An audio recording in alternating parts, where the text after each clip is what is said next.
요한복음 12장 31절에서 36절 말씀, 하나님의 말씀입니다. 마음을 여시고 또 귀와 눈을 여시고 잘 받으시기 바랍니다. 제가 봉독하겠습니다. 이제 이 세상에 대한 심판이 이르렀으니 이 세상의 임금이 쫓겨나리라. 내가 땅에서 들리면 모든 사람을 내게로 이끌겠노라 하시니, 이렇게 말씀하심은 자기가 어떠한 죽음으로 죽을 것을 보이심이로라. 이에 무리가 대답하되, 우리는 율법에서 그리스도가 영원히 계신다 함을 들었거늘 너는 어찌하여 인자가 들려야 하리라 하느냐? 이 인자는 누구냐? 예수께서 이르시되, 아직 잠시 동안 빛이 너희 중에 있으니 빛이 있을 동안에 다녀 어둠에 붙잡히지 않게 하라. 어둠에 다니는 자는 그 가는 곳을 알지 못하느니라. 너희에게 아직 빛이 있을 동안에 빛을 믿어라. 그리하면 빛의 아들이 되리라. 아멘. 임마누엘 찬양대 찬양하겠습니다.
아멘.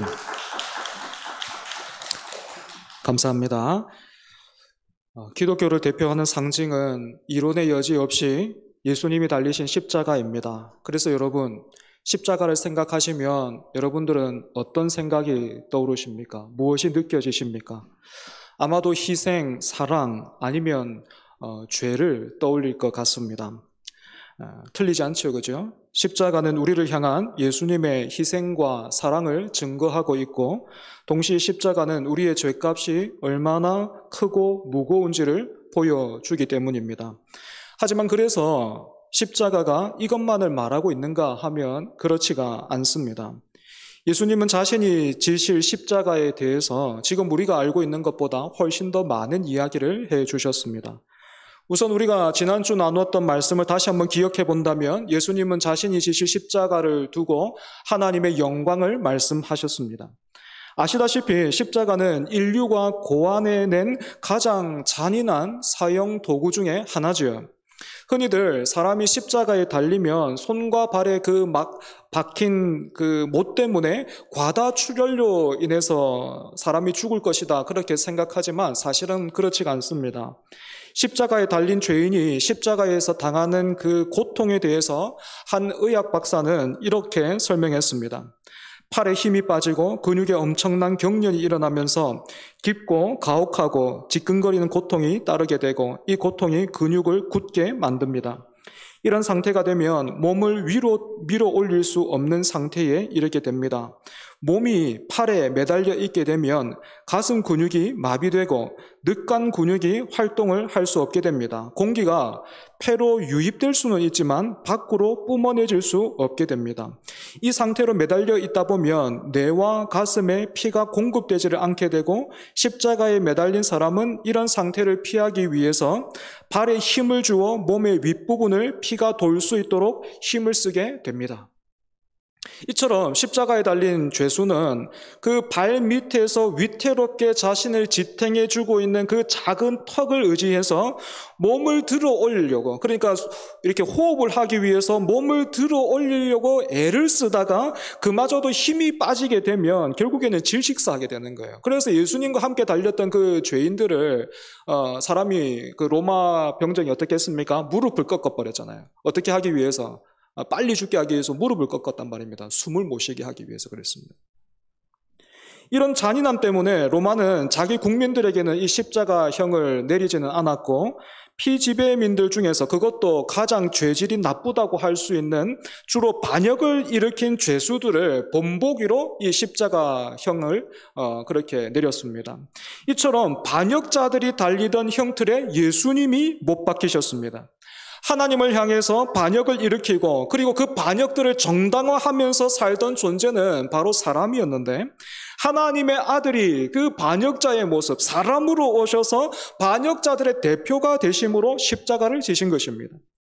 예수님은 로마 황제보다 더 큰 궁전으로 또는 로마의 군대보다 더 강한 군대로 하나님의 영광을 드러내시지 않으시고 십자가를 통해서 우리에게 다가와 말을 거시면서 자신과 하나님 아버지를 드러내시기를 원하셨습니다.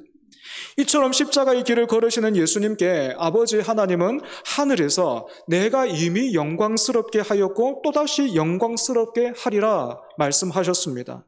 하지만 예수님 곁에 있었던 사람들은 이 소리를, 하늘에서 나는 소리를 제대로 듣지 못했습니다. 그래서 어떤 사람들은 천둥 소리라고도 했고 또 어떤 사람들은 천사가 예수님께 말한 것이다 라고 말하기도 했습니다. 그런데 이와 같은 일이 지금도 벌어지고 있다는 거지요. 지금도 교회 안에서 일어나고 있다는 것입니다. 기독교의 상징이 십자가라는 데에는 이론의 여지가 없지만 이 십자가를 향한 눈과 귀는 여전히 열리지가 않아서 예수님께서 말씀하신 영광이 무엇인지 알지도 못하고 알지 못하니 맛보지 못한 사람들이 교회에는 점점 늘어나고 있는 것입니다. 그래서 지금 교회 안에는요, 십자가를 지신 예수님을 향해서 박수를 쳐드릴 수 있는 박수 부대는 늘어나고 있는지 모르겠지만 십자가를 지시기까지 끝까지 순종하시고 충성하신 그 예수님을 보면서 아름답습니다. 복됩니다. 아, 저렇게 사는 것이 잘 사는 것이군요. 참되게 사는 것이군요. 하는 것을 깨닫고 나도 그와 같이 살기를 바란다.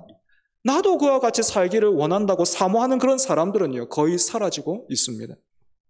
때문에 예수님을 믿는다고 해도 자기를 부인하고 자기 십자가를 지고 예수님을 따라가는 것이 아니라 세상의 방식대로 예수님의 이름으로 또 하나님의 능력으로 다른 사람들이 척 보면 당장에 확인할 수 있는 그런 아름다움과 복을 추구하다 보니까 오늘 기독교는 복을 비는 다른 종교와 별반 다르지 않은 모습이 되어버렸어요. 불교나 기독교나 별로 다르지 않아요. 유등축제 때 가보면 등이 막 달려있지 않습니까? 제가 진주에 처음 와가지고 한번 가서 본 적이 있는데 너무 보기 좋더라고. 그 터널을 이렇게 지나가는데 거기 보니까 소원들이 다 적혀있더만요. 그 소원 보면서 느꼈습니다. 교회와 뭐가 다르지? 사랑하는 여러분, 빛이 프리즘을 통과하면 반대편에 우리가 아는 그 무지개색이 펼쳐지는 것처럼 그 빛이 각각 다른 색을 가지고 있기는 하지만 그 모든 색이 어울려서 하나를 이루고 있는 것처럼 예수 그리스도의 복음으로 인해서 풍성함을 누리시는 여러분들이 되기를 바랍니다. 그래서 십자가 하면 희생과 사랑, 죄 이런 것만 알던 사람이 성경을 계속해서 가까이 하면서 그 성경을 통해서 막 씨름을 하는 거예요. 왜 이렇게까지 하셨을까? 왜 이제까지 있었던 일은 그냥 없었던 것으로 하고 이제부터 다시 시작하자 이런 식으로 해도 될 것 같은데 왜 그렇게 하지를 않으셨을까 하는 것을 묻고 찾고 드디어 깨달으면서 하나님의 영광, 즉 하나님의 그 솜씨를 풍성히 맛보는 여러분들이 되기를 바랍니다. 여러분, 하나님의 영광을 바라고 추구하는 것이 왜 즐겁고 복된 삶인지, 얼마나 여러분들을 만족하게 하고 행복하게 만드는지 여러분 알고 계십니까? 사람은요, 영광이 드러날 때마다 기쁘고 즐거워해요. 예를 들면 요리사나 예술가가 자신의 영광을 펼칠 때 다른 사람들은 그렇게 요리사가 만든 음식 또 그 예술가가 만든 작품들을 보면서 즐거워하고 감탄하죠. 그죠? 그래서 예술가가 그 만든 그런 작품들 우리가 생각할 수 없는 우리의 상상을 뛰어넘는 그런 엄청난 돈을 가지고 돈을 치르면서도 그거 소유하고 싶어 하잖아요. 그죠? 뿐만 아니라 우리 남자 성도들 중에는 축구를 좋아하는 분들 많을 텐데 호날두나 메시 같은 그런 선수가 여러분 운동장에서 자신의 영광을 펼쳐 보일 때면 어떻습니까? 경기장을 찾아간 사람들은요, 그 선수들이 뛰는 걸요 앉아서 못 봅니다. 그 선수가 뛰기 시작하면요 그 사람들도 같이 일어나는 거예요. 우리도 어떻습니까? 다음날 직장 동료들을 만나면 어제 봤어? 손흥민 봤어? 기가 막혔어. 아직 못 봤어? 빨리 봐봐 하면서 그 눈앞에서 막 동영상 찾아서 검색해 주잖아요. 그치?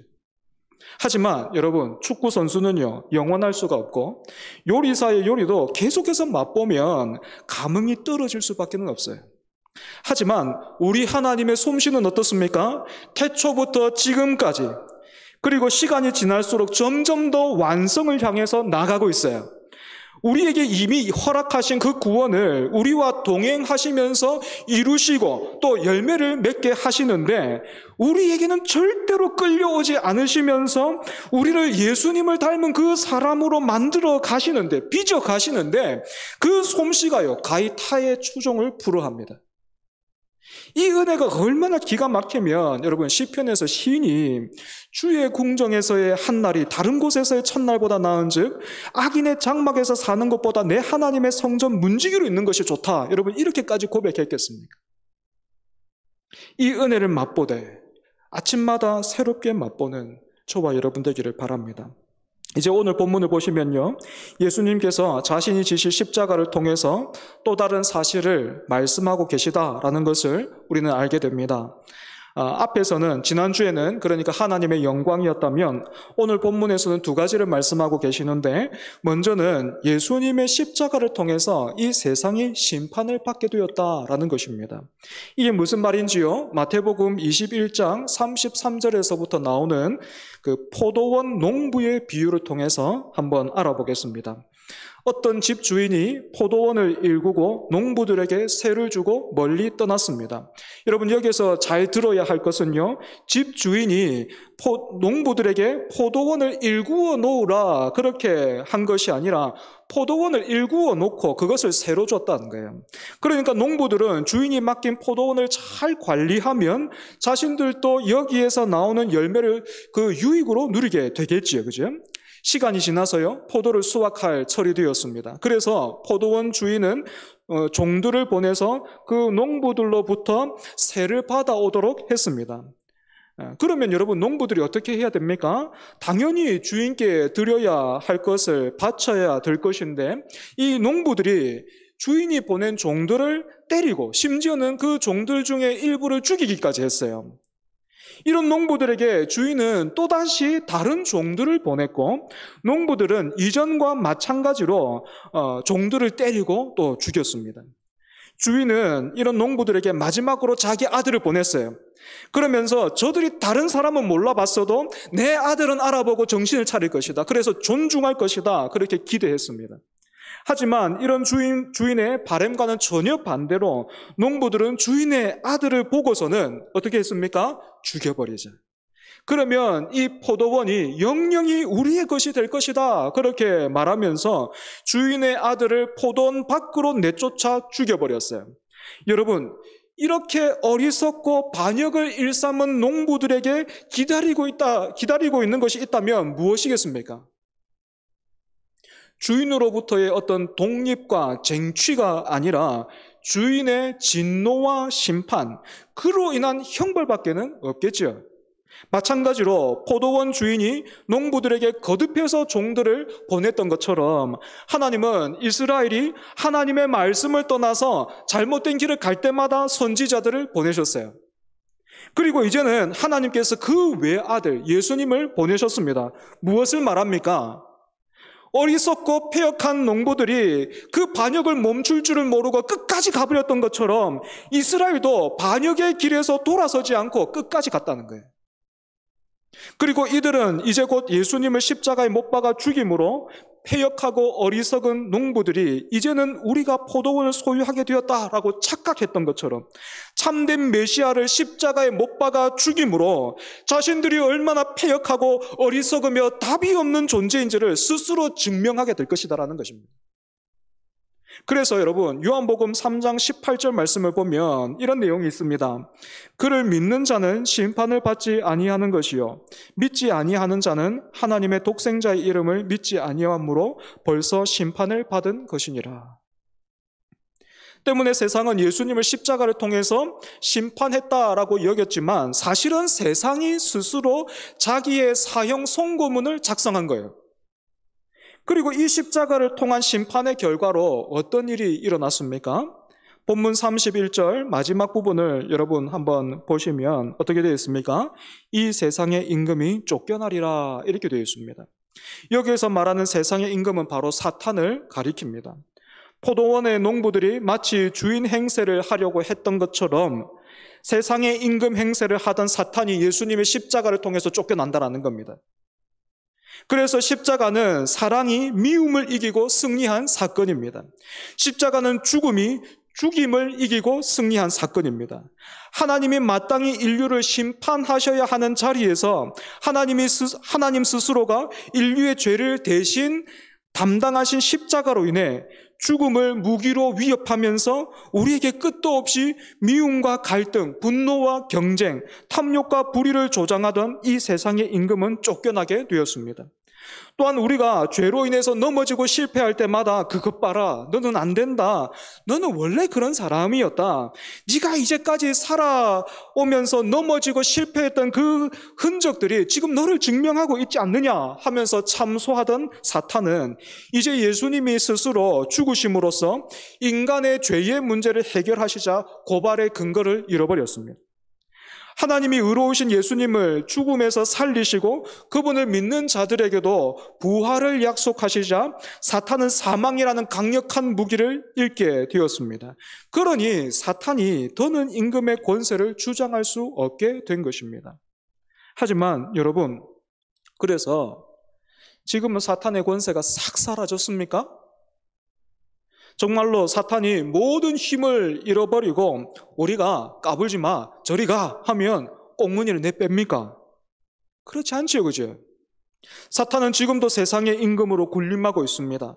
할 수 있는 방법들을 다 동원해서 어떻게 하든지 하나님의 형상으로 창조된 사람에게서 하나님의 이름을 지우려고 하고, 또 하나님으로부터 멀리 떠나게 하고, 또 공동체를 막 흔들고 깨뜨려 놓지요.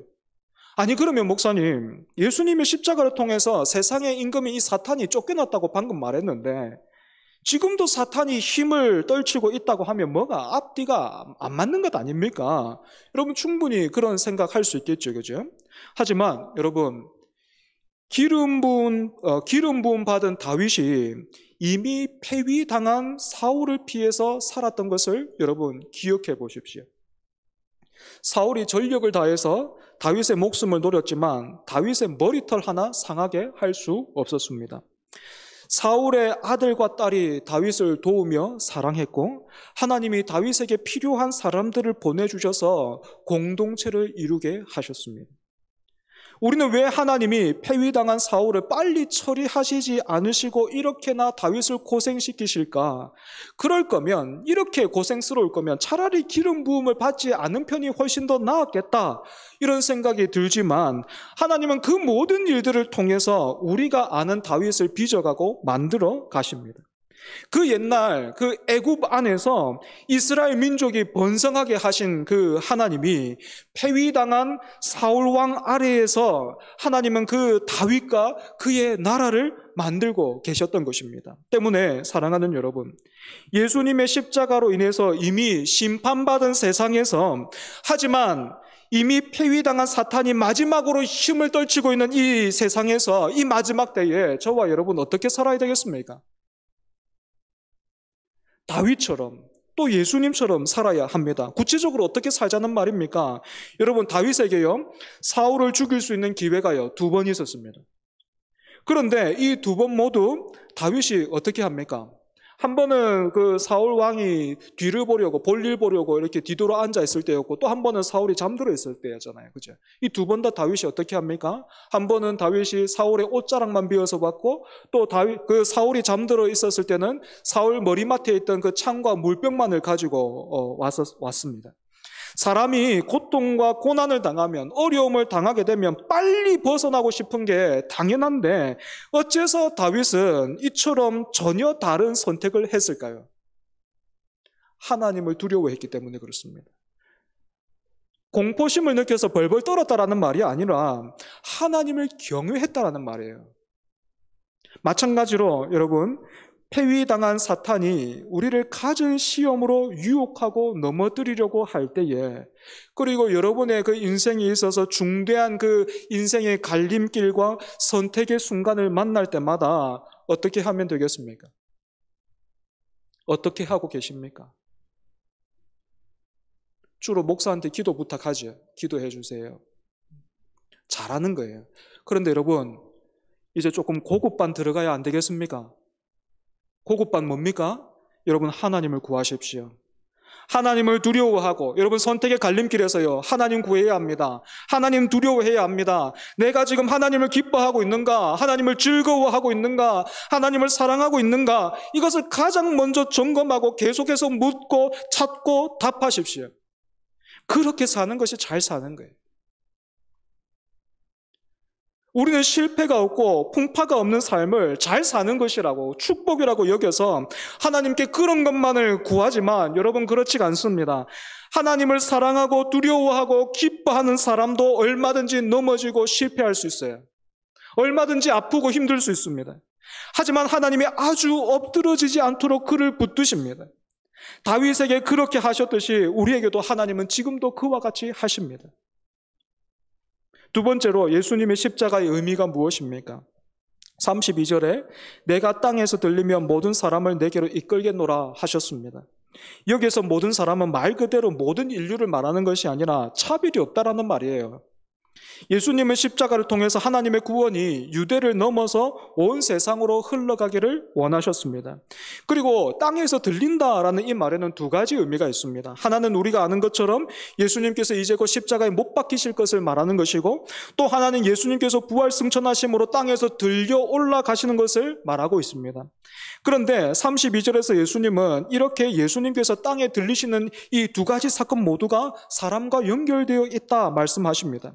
예수님은 십자가에 못 박혀서 들리심으로 모든 사람을 자신에게로 모으시고, 또 부활 승천하심으로 모든 사람을 자신에게로 이끌어 오십니다. 그러니까 예수님은 자신이 영광 받으시는 그 자리에 자신에게로 나오는 사람들과 함께 하기를, 함께 있기를 원하시는 것입니다. 때문에 우리는 예수님의 십자가를 통해서 하나님의 공의뿐만 아니라 사랑도 보게 되는 것이죠. 사랑하는 여러분, 33절을 보시면 이렇게 말씀하심은 자기가 어떠한 죽음으로 죽을 것을 보이심이로라 이렇게 되어 있습니다. 이 말씀을 지금 본문의 배경을 모르고 그냥 보면 그렇구나 하고 넘어갈 수밖에 없어요. 하지만 여러분, 오늘 본문은 지금 이 33절 이 말씀뿐만 아니라 오늘 우리가 읽은 본문은요, 예수님께서 십자가에 죽으시기 전에 무리들을 향해서, 그러니까 대중들을 향해서 마지막으로 말씀하고 계신 거예요. 그러니까 예수님은 마지막까지 사람들에게 십자가를 통해서 자신의 죄를 깨닫고 하나님께서 사람 가운데서 부르고 계신다라는 것을 말씀해 주고 싶어 하셨다는 것입니다. 그럼에도 불구하고 여러분, 이어지는 34절 한번 보십시오. 예수님으로부터 이 말씀을 들은 사람들이 전혀 알아듣지를 못하고 있고 깨닫기조차 거부하고 심지어는 깨달아질까 봐 두려워하고 있는 것처럼 보입니다.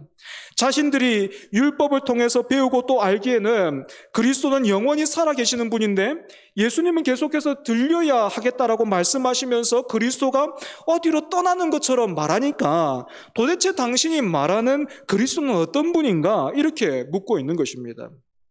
사랑하는 여러분, 이런 이스라엘 백성들을 보면서요, 우리는 중요한 교훈을 하나 받게 됩니다. 이 사람들이요, 말씀을 모르는 사람들이 아닙니다. 하지만 그 말씀을 통해서 자기가 보고 싶은 대로 보고 자기가 듣고 싶은 것만 듣고 있는 거예요. 성경은 분명히 그리스도가 영원히 계시는 분이라고 말하고 있어요. 하지만 동시에 또 메시아는 고난을 받아야 될 것이다 라고 말하고 있습니다. 대표적으로 이사야 53장에 나오는 고난받는 종의 모습, 여러분 그 말씀을 한번 기억해 보십시오. 그가 찔림을 받고 그가 채찍에 맞음으로 우리가 나음을 받았다라고 이사야 선지자가 말하고 있지 않습니까? 뿐만 아니라 한때 이 사람들이 그렇게나 열광했던, 메시아로 착각할 정도로 열광했던 그 세례 요한도 예수님을 보면서 어떻게 말했습니까? 이야, 로마 황제보다 더 크고 대단한 사람이다, 더 크고 대단한 분을 하나님이 보내셨다, 그렇게 말하지 않았습니다. 세례 요한이 예수님을 향해서 어떻게 증언했습니까? 보라, 세상 죄를 지고 가는 하나님의 어린 양이로다. 하지만 지금 이 사람들은 여전히 자신이 만들어 놓은 틀만을 인정하고 있어요. 그 틀을 무너뜨리고 말씀으로 나오는 것이 아니라 예수님의 말씀도 자신의 틀 안에서만 받아들이고 있고, 심지어 그 틀 안에 자신들을 위한 그 그리스도를 이미 만들어 놓고 있습니다. 이런 동일한 모습을 놀랍게도 저는 신대원에서도 확인했습니다. 제가 총신을 나왔잖아요. 총신 신대원 나왔잖아요. 총신 신대원이 바라고 지향하고 가르치는 그 신학의 노선이 분명히 있습니다. 그런데 놀라운 것은요, 그러면 학교에 왔으면 어떻게 됩니까? 신학을 배워야죠. 그죠? 총신의 이 우리 합동 측이 가지고 있는 그 신학에 대해서 연구하고 배워야 될 거 아닙니까? 그런데요, 학생들이요, 안 배워요. 자기가 가지고 있는 생각을 가지고 나는 그렇게 생각 안 한다는 거예요. 우리 총신은요, 은사주의를 조금 이렇게 경계합니다. 그런데 자기는 은사주의자인 거예요. 그러면 그 은사주의를 강조하고 인정하는 그 교단으로 가면 되잖아요. 그 교단의 신학교로 가면 되잖아요. 그런데 굳이 총신에 와가지고 안 배우는 거예요. 왜? 총신 교단이 제일 크니까. 교회 숫자가 많으니까 안 배우는 거예요. 그래서 나가서 그 총신의 그 합동 측의 목사는 됐는데 나가가지고 목회는 그냥 자기 스타일대로 해버리는 거예요. 여러분, 신대문만 그렇습니까? 아니요. 지금 교회도 마찬가지예요. 안 배워요. 안 듣는다니까? 성경대로 하자면서 자기가 듣고 싶은 것만, 자기가 알고 있는 것, 자기 생각하는 것만, 그것만 딱 모아놓고 안 들어요. 안 배워요. 때문에 이런 사람들은요, 말씀을 알고는 있지만 결과적으로 전혀 모르는 것과 같습니다. 오히려 그 모든 지식과 경험과 믿음이, 여러분 분명히 보십시오, 예수 그리스도께로 나오는데 방해가 되고 있을 뿐입니다. 그래서 여러분 35절을 보시면 예수님께서 빛에 대해서 말씀하고 계시는 겁니다. 하지만 사실 이 35절의 말씀은 문맥상 어색해 보이죠. 사람들은 인자가 도대체 누굽니까? 하고 그렇게 물었는데 예수님은 지금 빛에 대해서 말씀하고 계시기 때문입니다. 언제나 그랬듯이 우리 편에서는 이 예수님의 대답이 명쾌하지는 않습니다. 조금 길지만 예수님께서 하신 이 말씀을 풀어서 말하자면 이렇게 대답하고 계신 것입니다. 인자가 누구라고 물었느냐? 그리스도는 너희들이 들고 있는 그 작은 반딧불 같은 지식과 경험과 의식과 믿음으로는 찾을 수도 없고 만날 수도 없다. 그럼에도 불구하고 너희들은 반딧불도 많이 모으면 그 빛이 어둠으로부터 너희 자신을 지켜줄 수 있다고 믿고 있는구나. 사실 반딧불로는 당장 코앞도 비춰볼 수 없지만 너희들은 마치 모든 것을 다 알고 있는 것처럼 말하고 있구나. 아니다. 그리스도는 가장 큰 반딧불 정도가 아니다. 그리스도는 모든 것을 밝히 드러내고 참되게 가르쳐 보이는 유일한 빛이다. 그 빛은 바로 나다. 전등을 탁자 밑이나 침대 아래에 달아두지 않고 높이 두어서 모든 것을 밝히 비추게 하듯이 나 또한 너희들 앞에서 이제 곧 높이 들릴 것이다. 그러니 더 이상 반딧불 같은 것을 의지하지 말고 돌이켜서 참빛으로 나오느라. 그렇게 나오는 사람들은 참빛의 자녀가 될 것이다. 다시 한번 말하지만 반딧불들을 내려두고 빛으로 나오라. 그래서 어둠에 붙잡히지 않도록 하여라. 말씀을 정리하겠습니다.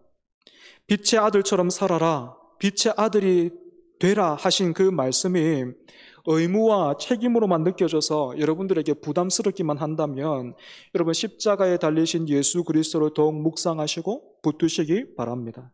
그래서 예수님의 십자가가 심판을 말하기도 하지만 동시에 용서와 은혜와 영광을 증언하고 있다는 그 사실로 인해서 다시금 다윗처럼 또 예수님처럼 살기를 결단하고 힘쓰는 저와 여러분 되기를 바랍니다. 여러분, 우리 주님은요, 절대로 넘어지면 안 된다, 두 번 다시는 실패하지 말아라 하시지 않으셨습니다. 대신에 내가 너의 모든 수치와 부끄러움과 심판과 형벌을 다 당했으니 어서 일어나 다시 시작하자 하십니다. 여러분, 이것이 십자가의 은혜고 십자가의 능력이고 십자가의 힘입니다. 이 은혜를 따라서 살아가는 저와 여러분 되기를 바랍니다. 우리 말씀을 기억하면서 함께 찬송하겠습니다.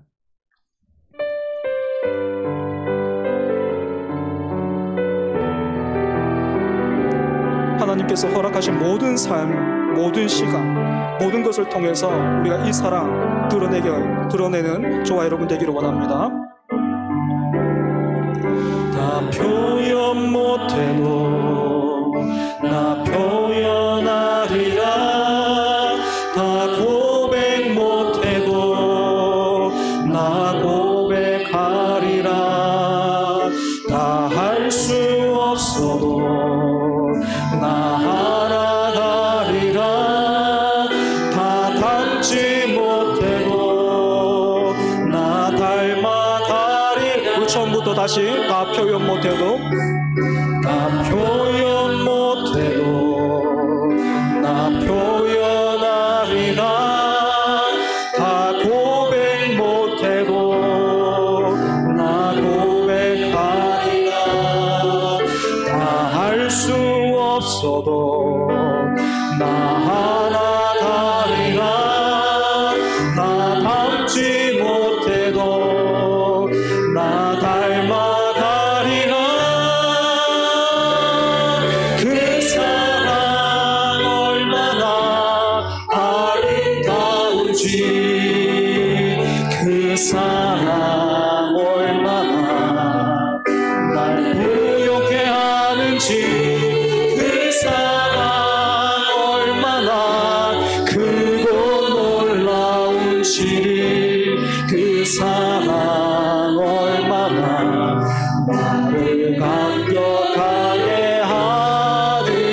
다시 한번 다 표현 못해도 나 표현 못해도 나 표현하리라 다 고백 못해도 나 고백하리라 다 할 수 없어도 나 알아가리라 다 닮지 못 나 닮아가리라 나 닮아가리라 그 사랑 얼마나 아름다운지 그 사랑 얼마나 날 부욕해 하는지 그 사랑 얼마나 크고 놀라운지 그 사랑 얼마나 나를 감격하게 그 사랑 얼마나 아름다운지 그 사랑 얼마나 아름다운지 그 사랑 얼마나 날 부욕해 하는지 그 사랑 얼마나 크고 놀라운지 그 사랑 얼마나 나를 감격하게 하는지. 사랑하는 여러분, 우리 같이 기도했으면 좋겠습니다. 여러분, 유창하지 않아도 돼요. 멋있지 않아도 돼요. 강한 펀치처럼 그렇게 강하지 않아도 될 것 같아요. 주신 은혜대로, 맡겨주신 그 은혜대로 여러분, 우리가 부르니 어떻게 보면 말도 안 되는 가사잖아요. 다 표현 못해도 나 표현하리라, 다 고백 못해도 나 고백하리라, 다 알 수 없어도 나 알아가리라, 다 닮지 못해도 나 닮아가리라. 여러분, 이렇게 삽시다. 주신 은혜대로 우리 좀 그렇게 삽시다. 제가 교회에서 목회하면서요, 예배가 마치면 성도들이 이 하나님의 은혜가 아니라, 십자가의 은혜가 아니라 다른 것을 막 증언하는 그런 모습들 보면서 마음이 막 무너질 때가 얼마나 많은지 몰라요. 제가 부목사 때요, 성도들과 함께 차를 타고 가는데 누가 건강팔찌를 샀나 봐. 그 건강팔찌 가지고 야, 이거 하니까 막 아침에 막 일어나는 게 다르고 막 너무 좋더라 하니까 사람들이 거기에 다 쏠려가지고 어디서 샀냐고, 이거 몇 개에 얼마 하더라고, 빨리 사라고. 제가 그 보면서 마음이 무너졌어요. 전도하러 가는 길이었거든요. 예수 그리스도로 인해서 여러분 그렇게 풍성하십니까? 예수 그리스도를 그렇게 닮고 계십니까? 여러분들이 누리고 있는 자동차보다 여러분들이 지금 살고 있는 그 집, 아파트, 부동산, 주식, 그런 정보보다 예수 더 알기를 원하십니까? 여러분, 다시 돌이켜야 됩니다. 우리 예배를 통해서, 오늘 말씀을 통해서 여러분 다시 돌이킵시다. 다 표현 못해도 나 표현하리라. 그 은혜 알게 해달라고, 그 은혜 통로되게 해달라고 함께 기도하겠습니다. 하나님 감사합니다. 오늘 예배를 통해서 아버지 하나님 말씀하여 주셔서 감사합니다. 하나님, 십자가가 기독교의 상징이라는 것 너무너무 잘 알고 있습니다. 아무 반대도 없습니다. 그래서 우리 교회에도 이 건물의 가장 높은 곳에 십자가가 달려 있습니다. 그런데 하나님, 말씀을 통해서 오늘 우리 자신을 점검해 볼 때에 교회의 건물에 십자가는 달려 있지만, 교회의 가장 높은 곳에 십자가가 달려 있지만, 하나님, 우리의 삶의 가장 그 중심에, 우리의 삶의 가장 높은 곳에 하나님의 그 십자가가 보이지 않습니다. 하나님 아버지, 그래서 예수를 믿는다고 하지만 우리는 박수부대가 되어버렸습니다. 하나님, 그리스도인의 그 풍성함이 사라져버렸습니다. 예수 그리스도의 그 은혜에, 그 십자가의 그 능력과 보혈의 그 힘과 하나님 그 은혜를 다 잃어버린 채 다른 것을 지각하면서 살았습니다. 하나님, 그런 우리를 예배 자리로 불러주셔서 감사합니다. 아버지 하나님, 우리가 이와 같이 살기를 원합니다. 다 표현할 수 없겠지만, 하나님 다 알 수 없겠지만, 다 닮아갈 수 없겠지만, 하나님이 허락하시는 모든 삶의 순간에서 하나님 이와 같이 살기를 원합니다. 주시는 은혜대로 살기를 원하고, 주시는 은혜를 따라서 하나님 아버지 닮아가며 표현하며 드러내며 살아가기를 원하오니, 주여 우리를 변하여 새롭게 하여 주시옵소서. 아버지 하나님, 겸손케 하여 주시옵소서. 아버지 하나님, 우리의 그 그 영혼의 눈과 귀를 열어서 새롭게 하여 주시옵소서. 그래서 하나님 아버지, 십자가를 말씀을 통해서만 만나는 것이 아니라 우리의 삶에서 하나님 아버지 붙들고 하나님 그 십자가를 위하여서 살아가는 우리가 모두 될 수 있도록 은혜하여 주시옵소서.